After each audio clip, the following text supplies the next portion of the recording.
এবার দেখেন এঁচোড় রান্নাটা কত সুন্দর হয়েছে আর কতটা লোভনীয়। দেখেন এই যে কালারটাও দেখেন কত সুন্দর, মনে হয়েছে পুরো চিকেন রান্না করেছি, এত সুন্দর কালার হয়েছে।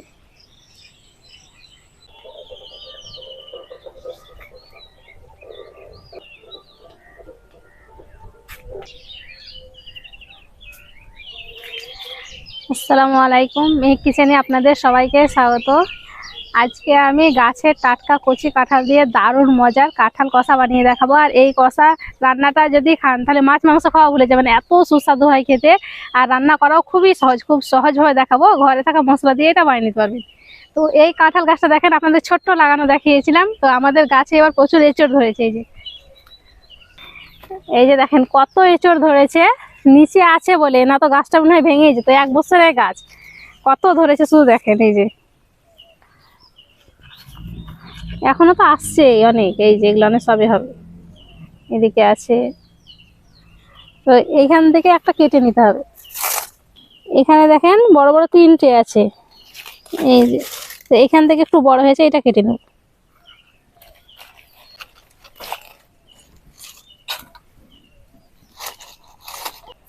এই গাছের টাটকা এঁচড় যদি রান্না হয় তাহলে কেমন লাগবে বলে, 1 থালা ভাত নিমিশে খেয়ে নেবেন, কোনো রকম মাছ মাংস কিছুই লাগবে না, খেতে দারুণ হয়। টাটকা এঁচড় দিন বলে আঠা পড়তেই আছে। বাগান থেকে আমাদের পাকা টমেটো উঠিয়ে নেব। এই গাছের আমগুলো তো আপনাদেরকে দেখিয়েছি।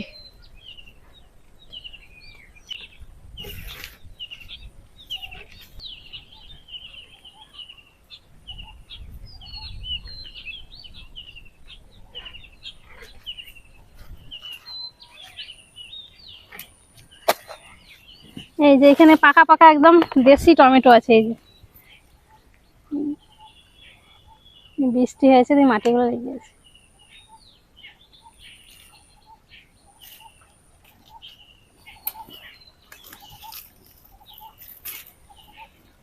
পেকে আছে, এগুলো সব উঠাতে হবে।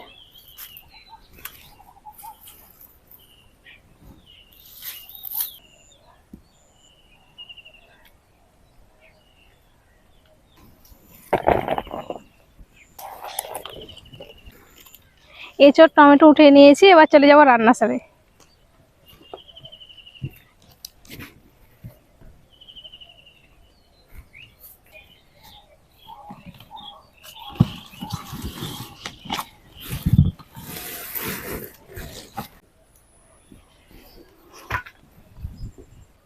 এই যে এবার এঁচড়টা কেটে নিব, 1 কিলো ওজন হবে না। তার আগে হাতে আর বটিতে ভালো করে একটু তেল লাগিয়ে নিচ্ছি, তাহলে হাতে আর আঠাটা লাগবে না, বটিতেও লাগবে না।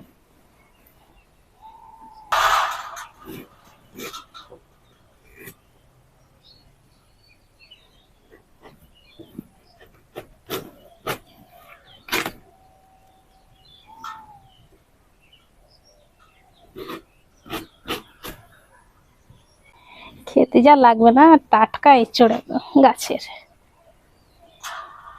প্রথমে এইভাবে কেটে নিলে ছিলে নিতে সুবিধা হবে। এই যে প্রথমে শক্তটা ফেলে দিচ্ছি।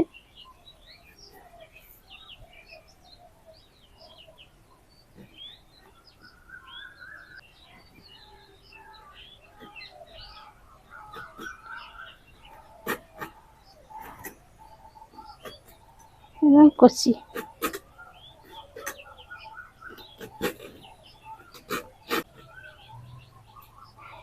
এই যে ছোট ছোট করে কেটে নেবে এইভাবে।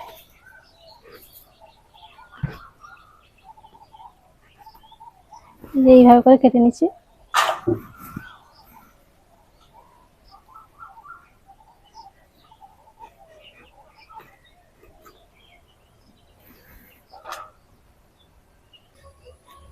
কাঁঠালটাকে আমি কেটে নিয়েছি, আর এখানে আলু নিয়েছি, আলুটাকেও ছিলে নেব।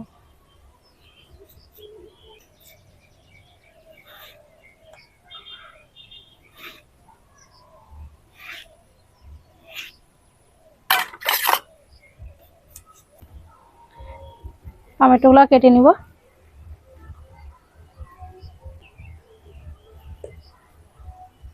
এই টমেটো গাছগুলো কিছু যত্নই হয়নি, লাগিয়ে দিয়েছে তারপর দেখাশোনা নাই, তাও কত সুন্দর হয়েছে।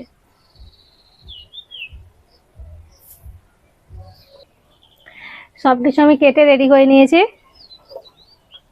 চুলো ধরিয়ে আমি কড়াইটা বসিয়ে দিয়েছি। কড়াই দিয়ে দেবো পানি। এবার কেটে রাখা কাঁঠালটা দিয়ে দেবো।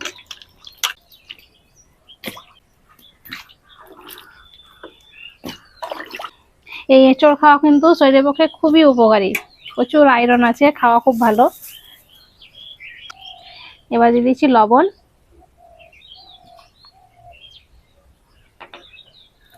আর দিয়ে দেবো হলুদ।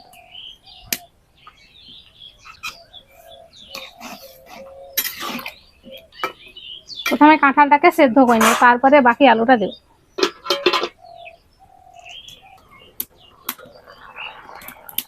কাঁঠালটাকে আমি কিছুক্ষণ সেদ্ধ করে নিয়েছি। কালারটা শুধু দেখেন, একটু কালো হয়নি। কাঁঠাল সেদ্ধ হতে একটু টাইম লাগে, আর আলু তাড়াতাড়ি সেদ্ধ হয়ে যায়, তার জন্য আমি কাঁঠালটাকে একটু সেদ্ধ করে নিয়েছি, তারপরে এবার আলুটা দিচ্ছি।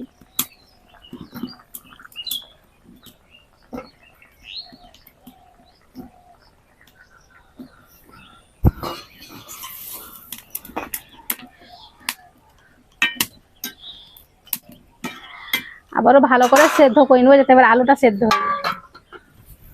আপনারা চাইলে প্রেসার করে একটা সিটি দিয়ে নিতে পারেন, তাহলে তাড়াতাড়ি হয়ে যাবে। এবার চেক করে নেবো যে সেদ্ধ হয়েছে কিনা।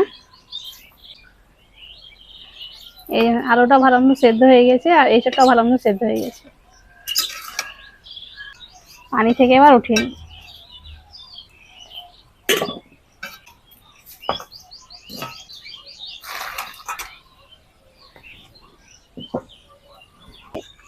এই পানিটা ফেলে দেবো না, পানিটা সাইডে রাখবো, একটা বাটিতে রেখে দেবো। কড়াই দিয়ে দিচ্ছি সরিষার তেল। তেলটাকে ভালো করে গরম করব। তেলটা গরম হয়ে গেছে, এবার দিয়েছি একটা তেজপাতা, এক টুকরো দারচিনি আর 3টা ছোট এলাচ। মুখটাকে ফাটিয়ে নিয়েছি। যদি ফাটিয়ে না দেওয়া হয় তাহলে তেলে দেওয়ার সঙ্গে সঙ্গে মানে ফুটবে, তখন চোখে মুখে ছিটতে পারে তেলটা।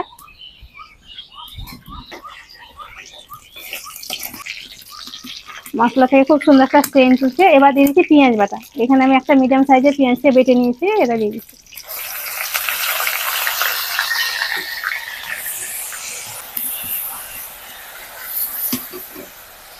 চা চামচের 1 চামচ দিয়ে দিচ্ছি আদা রসুন বাটা। আপনারা চাইলে এখানে রসুন পেঁয়াজ বাদ দিতে পারেন। আমাদের আদা রসুন পেঁয়াজ কাঁচা লঙ্কা সব কিছু কিন্তু বাড়ি। তারপরে টমেটো এঁচড়। এবার দিয়ে দিচ্ছি কাঁচা লঙ্কা থেতো করা।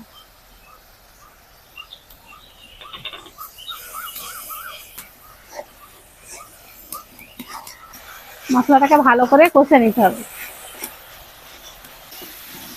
মশলাটাকে আমি কিছুক্ষণ কষে নিয়েছি। এবার দিয়ে দিচ্ছি টমেটো কুচি। আমি এখানে টমেটো কুচি করে দিয়েছি, আপনারা চাইলে পেস্ট করে দিতে পারেন। অল্প একটু লবণ দিয়ে দিয়েছি, মানে যখন আমি কাঁঠালটা সেদ্ধ করি তখনও কিন্তু লবণ দিয়েছি, তাই বুঝে লবণটা দিতে হবে। একটু লবণ দিলে তাড়াতাড়ি মানে টমেটোটা গলে যাবে। মশলাটাকে খুব ভালো করে কষে নিয়েছে, আর মশলাটাকে খুব সুন্দর মানে তেলও ছেড়ে দিয়েছে। এইভাবে ভালো করে কষে নিতে হবে। যত ভালো করে মশলাটা কষবেন তত বেশি রান্নাটা ভালো হবে। এবার গুঁড়ো মশলা দিয়ে দেবো। দিয়ে দিচ্ছি হলুদ,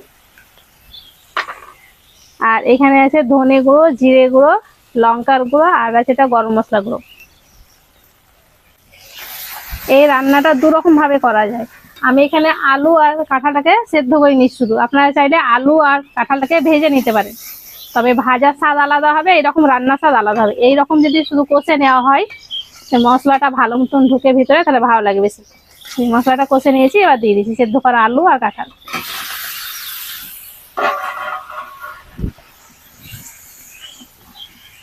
এবার এইভাবে কিছুক্ষণ কষে নিতে হবে। আবার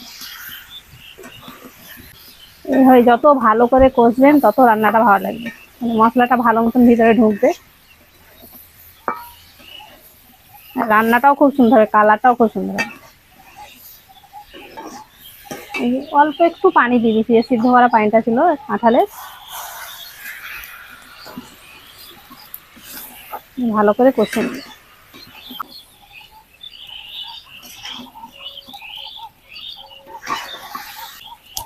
আমি যেইভাবে আপনাদেরকে এঁচোড় রান্নাটা করে দেখাচ্ছি এইভাবে রান্না করে দেবেন, মানে এঁচোড়টা একটুও কালো হবে না, রান্নাটা একদম লাল টুকটুকে হবে।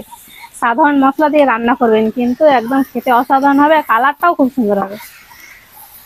মাছ মাংস ফেল এইভাবে রান্না করলে।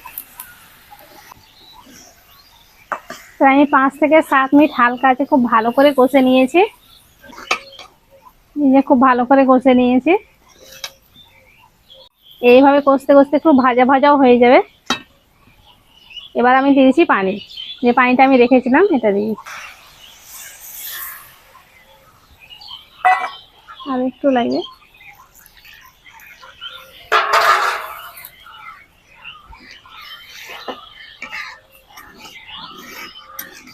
এখানে আপনার লবণটা চেক করে নেবেন, যদি কম মনে হয় তাহলে একটু দিয়ে দিবেন।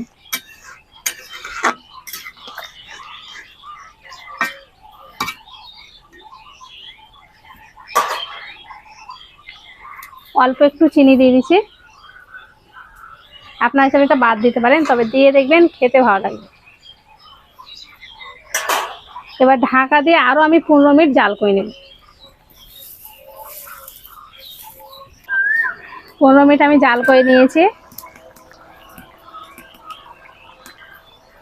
এবার নামাবার আগে 1 চামচ দিয়ে দিচ্ছি দেশি ঘি। যা সেন্ট উঠছে না, মনে হচ্ছে মাংস রান্না করেছি। এবার নামিয়ে নিব।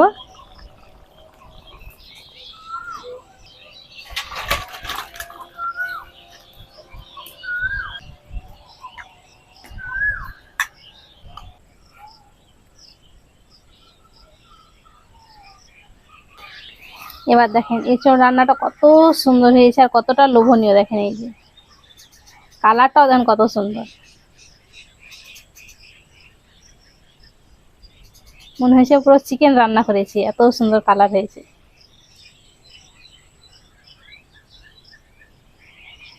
আর সেদ্ধ হয়েছে কিন্তু খুব সুন্দর, এই যে পুরো গলে যাচ্ছে।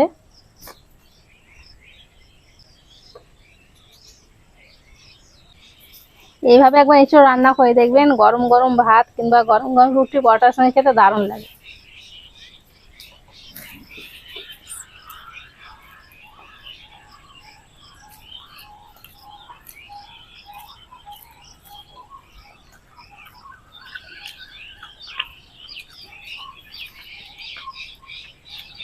এঁচোড় রান্নাটা খেতে দারুণ হয়েছে, আর আমি যেভাবে দেখিয়েছি একবার এইভাবে বাড়িতে বানিয়ে দেখবেন, বাড়ির সবাই খুব বেশি পছন্দ করবে। আশা করছি আজকের রেসিপি আপনাদের অনেক ভালো লেগেছে। ভালো লেগে থাকলে প্লিজ লাইক কমেন্ট শেয়ার করবেন, আর আমার চ্যানেলটি অবশ্যই সাবস্ক্রাইব করবেন। সবাই ভালো থাকবেন, সুস্থ থাকবেন, ধন্যবাদ।